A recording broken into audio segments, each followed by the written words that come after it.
Greetings and welcome to IT SPARCast Deep Dive. I'm your host, John Barger. And I'm your host, Lou Schmidt. Let's dig deeper.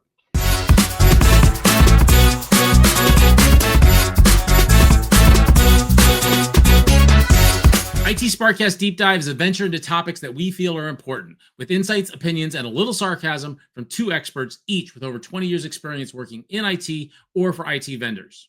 Quick programming note, we'll have our normal news episode this Friday, December 20th, but we'll be off next week for the Christmas holiday and then also off on Wednesday, January 1st. So this is the last deep dive of the year. We will return on Friday, January 3rd for more news from the world of enterprise IT, and then on Wednesday, January 8th, for the next episode of IT SPARCast as we dig even deeper into how IT can support remote work.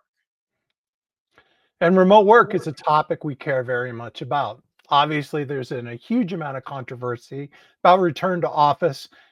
Previously, we've outlined why we think that is a mistake, why we think that there are other things in action, but there's a big challenge out there, and that is, how do you make remote work successful? It's not something where I just throw you a laptop and say, get out of here and work. This is the fifth episode where we've talked about IT supporting remote work. If you haven't seen or listened to the first four episodes, we will provide you with links to them and suggest that you listen to those first. If you're on YouTube, you'll see a link right above Lou's head. If you're on the audio podcast, we will put a link in the show notes so that you can go get to that content. But in the meantime, Lou, you want to give us a quick recap of the first four episodes? Absolutely. So we started out with our happiest rant, as it were, exploring why we think from a business standpoint, it makes a tremendous amount of sense to utilize remote workforce. We also find it blackly amusing that the same people who are telling you can't work remote outsource so many jobs to other countries. But we can all go into that later. Then we actually, instead of just whining about it, gave you a complete outline of what we think the success factors are for remote work. Now, both John and I have been remote workers and managed teams remotely. We have experience here. Now, the thing is, if you're in a home office, if you're like me and you have an area that's dedicated, although a little torn up, or you're like John and your area is put together more, or maybe you're at your kitchen table, nobody ever really gave us the hints on how to look professional and sound good and look good. So the last two episodes previous to this, we talked about what's in your background, and we talked about lighting. Lighting's really important, but we saved what I consider the more difficult challenge for this episode, and that is, how do you control sound? Because it's incredibly difficult to do. So just a little inside baseball. I got a really good looking background behind me. It looks like everything's put together. There's utter chaos around me that you can't see, but that's okay because for the presentation for you, and just as if I were going to a meeting, I have a good look for everybody. So anyway, so why don't we get into that discussion on the environmental variables that impact sound? And here's the thing. Sound is the least thought about component to showing up to an online meeting, whether that's Zoom or Teams or whatever, but is actually the most important thing to consider. If your video is a little bit washed out, but people can hear you clearly and they understand what you're saying, that is way better than for you to have a super crystal clear view, a beautiful background, and staticky audio that sounds like dirt. And I think part of this comes from the fact that if you're in my generation, John's generation, we didn't start out with this computer stuff. We started out with what used to be called Ma Bell, right? And the very foundation of the technology that we use in networking was laid out by the phone company, whether it comes from the transistor or what we called a DS0, a baseline bearer channel. All of that came out of sound research. So a lot of the stuff on sound was sorted out, and then we threw computers in there, and then we threw in high definition sound, and things got really weird. So first of all, before we go too deep into this, I want to talk about one thing that professional sound people talk about a lot. This is something I learned a lot about when we were doing the initial telepresence, which is whether a space is live or dead. And this, you want this to be kind of the opposite of the way you would feel in the real world. A live space has a lot of ambient noise and it has a lot of reflections. So when you talk, you get a lot of echo. The challenge with that is it will cause some distortion of what you're trying to do, whereas a dead space doesn't reflect that audio. And if you're not talking directly to the microphone, if I turn my head or something, and I don't know how that worked, well, I'm easy. We're going to talk about mics towards the end of this. I've set up so that my space, no matter where I point, it will work because I move around a lot more. And there's ways to do this. But so what you want is a fairly dead space. But you don't want to kill it out entirely if you're not the type of person who is very directional in their microphones. So what are the three factors you have to think about? There's three things that you have to worry about. One is, what is my immediate sound space doing? And this is where you are. Kitchen table, your office desk, this small space right here, that's my immediate soundscape. The second thing you have to think about is, what's my external soundscape doing? And the third thing you have to think about is, how am I picking up and processing this sound information? So let's take these one at a time, go over them. I'm not going to go hugely in depth on this. There will be more in-depth sequences as you ask questions or we discover new and cool toys for this. But let's talk about what's going on inside. First is, normally your biggest problem is your space is too live, right? It's not dead enough. So the first trick that you always have to think of is sound absorption. How do you absorb sound? And the challenge is, folks tend to get really into, if you look behind me, you'll see around the monitor, there's a whole bunch of stuff. This is what people think of. And by the way, I highly recommend this. These are sound tiles. I've got them. John's got some cooler ones than I do. I get tons of ads because I do a bunch of searches on this stuff for sound panels that are made out of wood, that have wood strips. All of those are good. Yeah, I actually got some of the cheapest ones possible, Lou. It just happened to be they're just foam and they're cut and they have a variation to the cut. So it's the more variation to the surface, the less direct reflection you're going to get. It's going to deflect in different directions. If you're in IT and you understand Wi-Fi, then you sort of understand this already. In that, in the most modern 10 plus years of Wi-Fi, we've learned as Wi-Fi designers how to actually take advantage of those reflections. But if you're not in a situation where you're fully taking advantage of it, those reflections can actually be problematic. And that's what Lou's talking about with audio. And in this case, it's audio bouncing back at you. There's a slight variation between the timing of what's coming out of your mouth and what's coming off the bounced wall, which will cause that echo effect that you've heard so many times on various Zoom. Absolutely.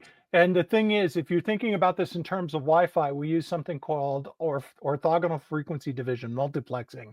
And OFDM thrives on having multiple reflections. The more reflections it gets, the better signal it can process out by timing those reflections differently. Now, we aren't the first people to talk about this by a mile. Back in the early days when people were doing FM, there was a thing called FM multipath distortion. When you were driving through a city and there were a lot of buildings there, your music could really get kicked off by getting too many reflections at the same time. It would make it sound fuzzy.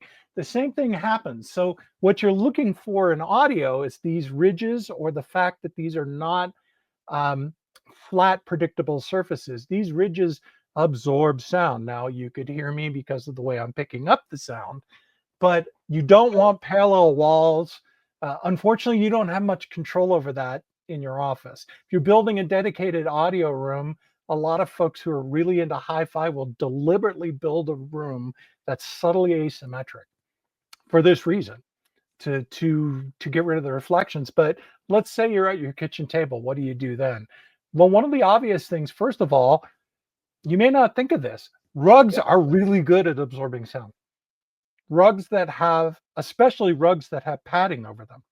Another thing, fabric furniture absorbs sound really well. Same sort of thing. Thick curtains are great sound absorbers.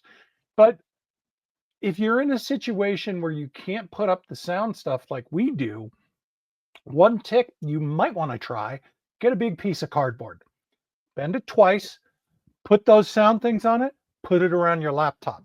Because you're talking in this direction, it's going to absorb most of the sound before it can reflect anywhere else. This is, I don't have a visual aid for this. This is Lou's cheap way of dealing with it. And it works really, really well. Do you have a tip, John? Yeah, no, I was actually going to mention something similar, so I'm glad you did. And again, we want to stress the importance of your audio quality. So first of all, what if you're on a meeting and you have something to say, it needs to be heard and understood. It also needs to not be distracting. Yes. You don't want people to be saying, like, why is it so echoey? What is going wrong here? And be focusing on the lack of quality in your audio versus the quality of your content. And that's why this is important.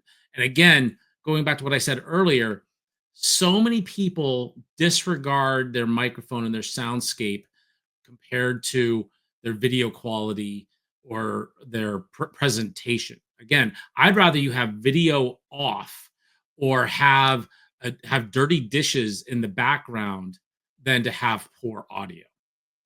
So again, I feel that this is a really important episode, and think about why are you not paying attention to it? Because again, how many times have you been on a meeting or a webinar and the speaker just sounds like absolute trash? And usually the thing that you hear is muddy. People sound muddy is the term that's normally used.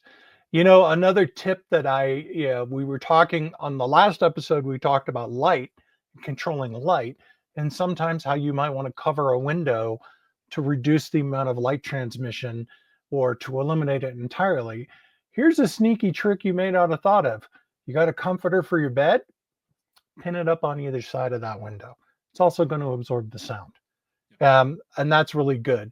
So these are all basic things that you can do that will make your sound quality enormously better. Now, if you're building an office or you have a dedicated office space, this is something I've actually done before because I'm sick and twisted that way. But there is mitigation you can literally build into it.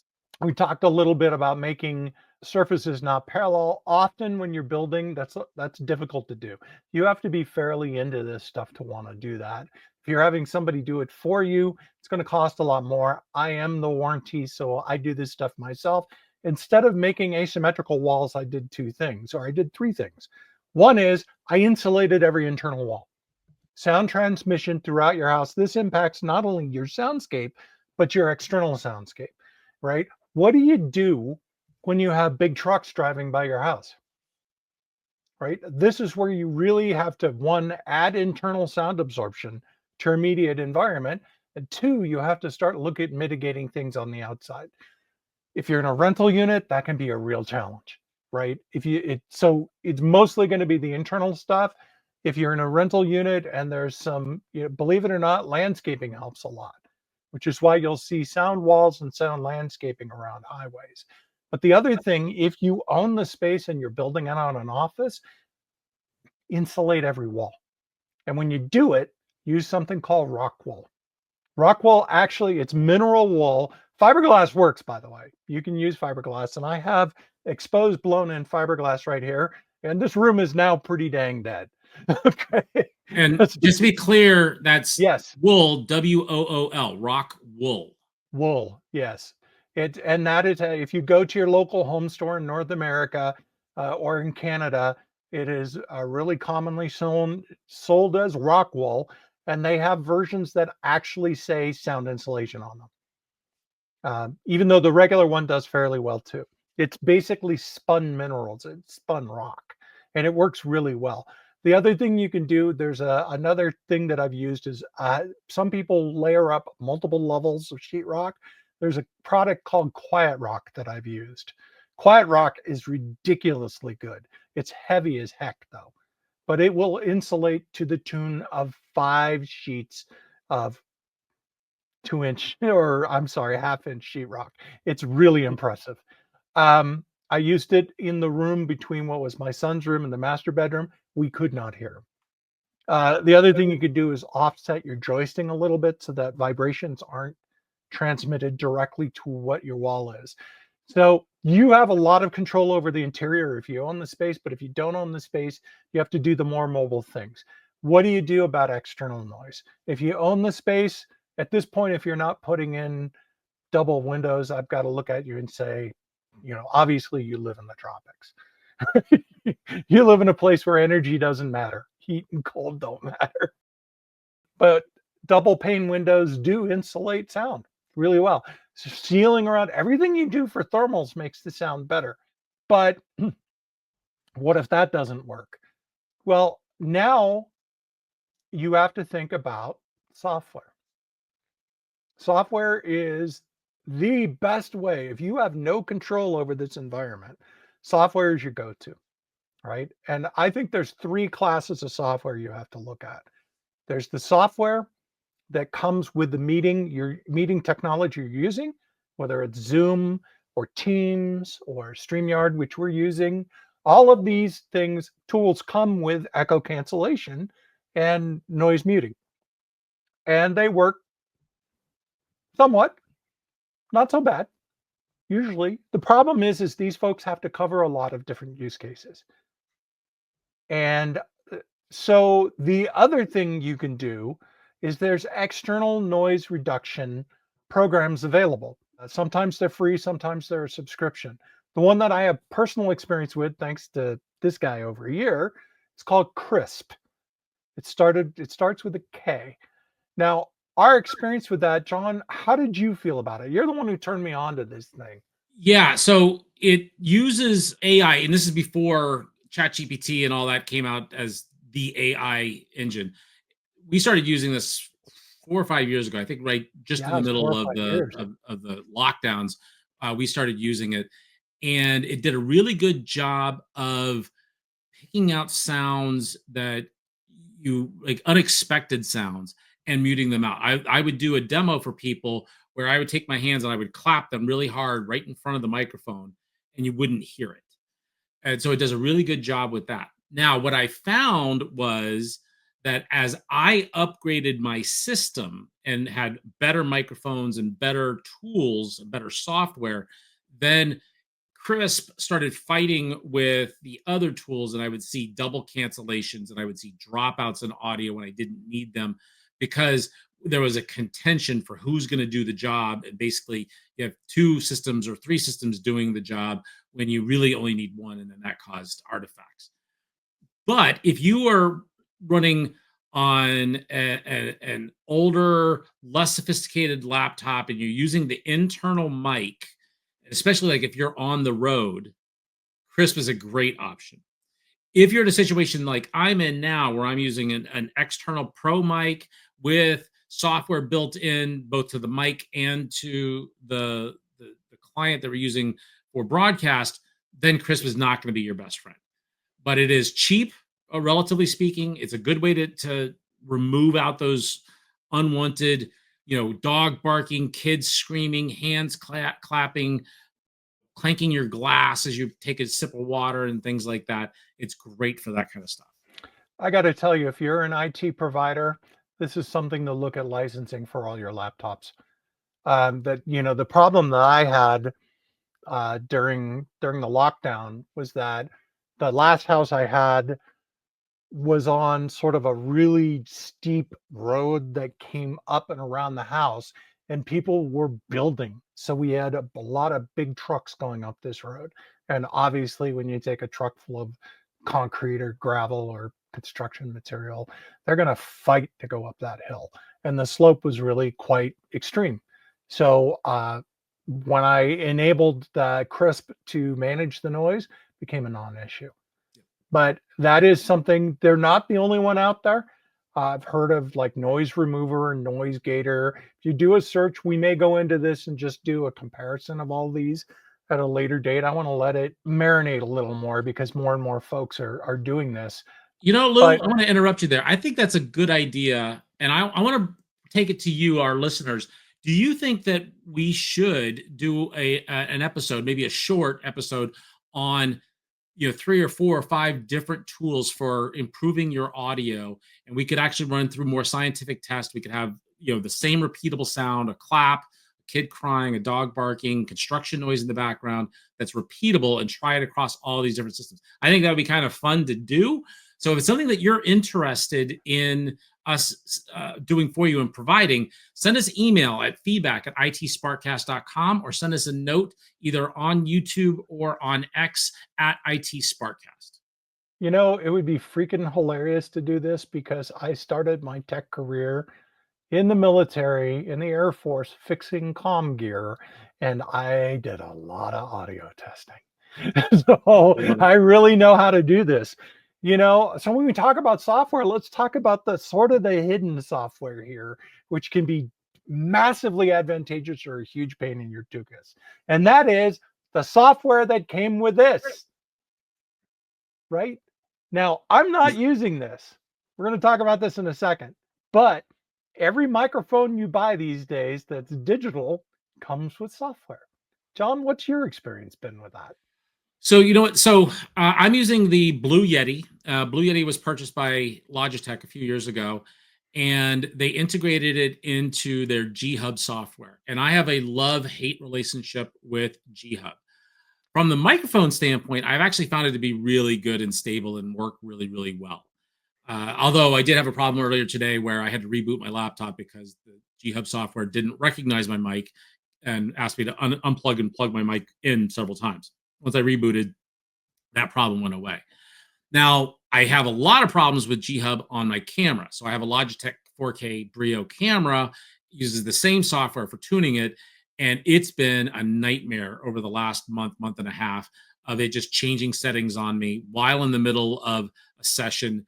I become all washed out. It zooms out so you see more of my background, and it's just been a big problem. So I feel that what's going on with the G Hub software is that they're trying to do too much for one piece of software. I think that they're trying to shove too much into it.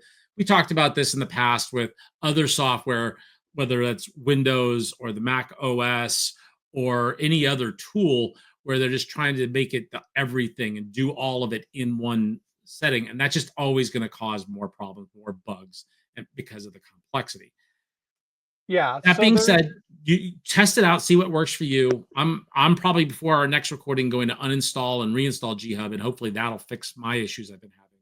But there are some really great capabilities in it. It lets me tune the color in my camera to the nth degree.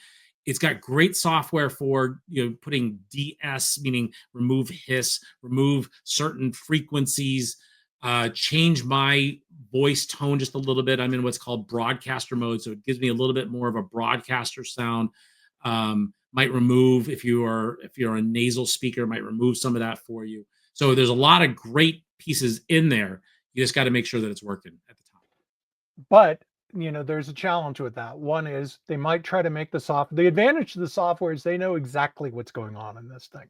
There's a digital signal processor inside this microphone. This is also a Blue Yeti. I'm not using it for a reason. We're going to go into that right now. Your choice of microphone should depend on what your style is and how you want to present. I like the Blue Yetis. Personally, I think, like, John, you've got one. It works really well for you. I bought this one because I was frugal, not cheap. This was a refurb that came in off of Amazon. I don't know if it's broken or not, but its sound field is so tight. I move around while I talk. And it has problems with that. John and I noticed dropouts. So what do I use? I use an analog Bodhi lapel mic. Highly recommend. It's worked great for me. You've got an analog port on your computer for this. Now I got to see if I can clip it back in live. This is the pain. While he's doing that, there are factors you need to consider with any mic you choose. So I try to do the broadcast where I don't move much, and I've got this microphone within a foot of my face, and I stay within a foot of it. I have noticed in previous broadcasts where I lean back and then my audio drops out. Blue Yeti specifically, and I think Wouldn't it be anything nice if you could do that anytime you felt like it, John? right. So the lapel mic that Lou is using allows him to do that. Now, the downside to a lapel mic is if you don't place it properly, that movement can then cause bristling as fabric rubs against it, your stubble of your beard rubs against it, things like that. So there are pros and cons to both. But you know what? Maybe you're traveling a lot. Maybe you don't have the option of bringing a big microphone with you, or maybe a lapel mic is a little more difficult to pack up just because it's another thing to pack up. And you have to use the mic built into your laptop. They're not bad. It depends on the laptop. I found huge variation between the quality of mics in laptops. Everybody knows that if you've listened to more than 2 episodes of IT SPARCast, you know that I'm an Apple fanboy and I love my Apple products. Apple microphones in their laptops are second to none. They are the best. You could actually do your podcast, do professional quality recording with the microphone built into your MacBook Air, your MacBook Pro, and it would be fine. It's not going to be superlative, but I'd like to point out here that we noticed a challenge when I was using my MacBook Air versus the MacBook Pro I replaced it with. So some of this, like the microphone array, so I use Macs because the software I need to run runs better on a Mac, right? Right here, I have a Linux box. It's fine for other things. I use it for all sorts of stuff. But is the microphone array on this one pretty good? It is, actually. It's a ThinkPad. It's an X1 Carbon. It's one of their top end ones. They did a nice job on the microwave, on the microwave array. No, the microphone array. I think Apple really pays attention to sound, though. I have to commend them from that. The worst experience I had using on laptop sound, I believe, was the Dell XPS 13 I had a couple years ago. Yeah, I got to say, I was going to call out Dell as being the ones that don't get remote meetings at all compared to others. And now this may have changed in the last few years. It's been a few years since I've actually tested one, but the fact that Dell went 4 or 5 years with the camera below the screen, what I call the nostril cam. Oh my every time God. you're on a meeting where you're looking up somebody's nose, and that the microphones were absolute trash for so many years. Maybe they fixed it. I'm not going to claim that the 2024 or even 2023 models aren't better, but I've had so many bad experiences with Dell laptops for all kinds of remote meeting things. Both if they did fix us, let us know. Yeah, absolutely. We'd be interested to know that. Yeah, feedback@itsparkcast.com. Let us know if you're using a Dell and you're happy with it. Let us know what other laptops out there are actually providing a good experience for you. And I'm sure that they're out there. I'm not saying that Apple is the only company that's capable of building a good remote presence laptop. I just know that I've had really good luck with them from going back years and years and years. One last thing to think about on microphones, because we've pretty much beaten this one to death, but there is a good use for an analog microphone depending on what you're doing. And that is if you use this. This is a Sennheiser wireless mic setup. And what I love about this is the unit that plugs into the analog port on your computer. I have the transmit unit sitting on the desk somewhere. I can unplug this lapel mic I'm using, jack it into that, get in front of a whiteboard and go. So you also need to think about that when you're doing it, which is why I prefer lapel mics, but I'm also a whiteboard guy. I really, when I'm doing business planning and stuff like that, I really like to get up on a whiteboard. That's a great point, Lou. I had a sales leader that I worked with, and he was outstanding, and he was a whiteboard guy. And I remember being on remote calls and seeing him back away from his laptop and start drawing on a whiteboard, which I think is a great sales skill, by the way. It's a great technique. It is, yes. But then as he both backed away and turned away from the microphone, then you could very often not hear what he was saying or not understand what he was saying. So he was diminishing part of his sales pitch by improving his sales pitch in another way. So again, a lapel mic would totally fix that, especially if it's a wireless lapel mic. Well, what's really neat is lately I've seen a number of Kickstarters and other stuff popping up for this type of microphone that'll go into a USB port instead. So I'm using what is considered to be the bog standard gold standard. The Sennheisers are used professionally all over the place. You've heard these things in concert. They're really, really good. The problem is they're priced like they're really, really good. Yeah. So look at the other alternatives, but remember, I'd like to recap real quick. You have your immediate or internal soundscape. You have external noise that's going to come in and interrupt it. And you have your choice of microphone and software to mitigate that challenge, to not sound muddy, to sound crisp and clean and very understandable. If there's any questions, please hit us up at feedback@itsparkcast.com. And so that is going to cover this episode. And we really couldn't do podcasts like this without listeners like you. And we would love to hear what you think. Do you have a topic you want us to cover? Do you have thoughts on how to create a better soundscape? Did we get it completely wrong when it came to Dell laptops? Have they gotten better over the years? Send us email at feedback@itsparkcast.com. That's feedback@itsparkcast.com, or hit us up on X or YouTube @itsparkcast. Be sure to hit like, subscribe, turn on notifications. That's really going to help this channel grow.